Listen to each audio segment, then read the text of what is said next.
तो टैक्स ना हमारे भारत के अंदर, हमारे हिंदुस्तान के अंदर इसको दो कैटेगरी में बांट दिया गया है। टैक्स क्या होता है सर? एक होता है डायरेक्ट टैक्स और एक होता है इनडायरेक्ट टैक्स।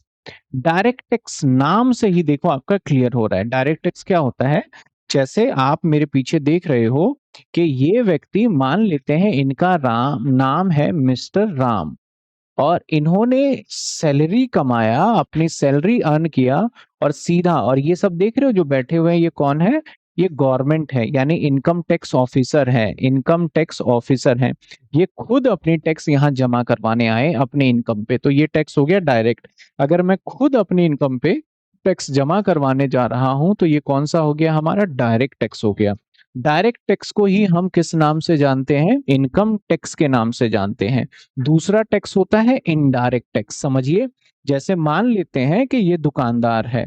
अब किसी प्रोडक्ट पे आपने जरूर इस तरीके से देखा होगा कि इंक्लूडिंग ऑल टैक्सेस, थोड़ा सा मैं इसको बड़ा कर लेता हूं, आपने ऐसा जरूर देखा होगा इंक्लूडिंग ऑल टैक्सेस। तो इंक्लूडिंग ऑल टैक्सेस के अंदर का मतलब क्या है?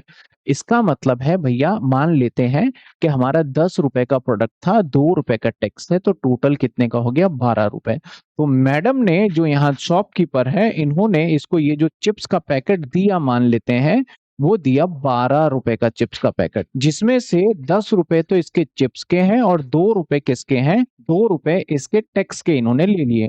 अब ये मैडम क्या करेगी? जाएगी गवर्नमेंट के पास, और गवर्नमेंट के पास जाके ये 2 रुपए जमा करा देंगे। ये 2 रुपए है किसके? 2 रुपए इस व्यक्ति के हैं। तो इस व्यक्ति ने पहले इनको पैसे दिए और इन्होंने फिर जाके गवर्नमेंट को जमा करवाया। That is called indirect tax. उसको क्या बोलेंगे?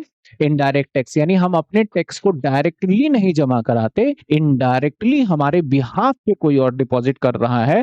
That is called indirect tax. Indirect tax, यकीन मानना, आप हर एक चीज पे देते हो। अभी मेरी वीडियो भी देख रहे हो तो आपने टैक्स दे दिया, डेटा रिचार्ज किया ना, उसके ऊपर टैक्स दे दिया। That is indirect tax.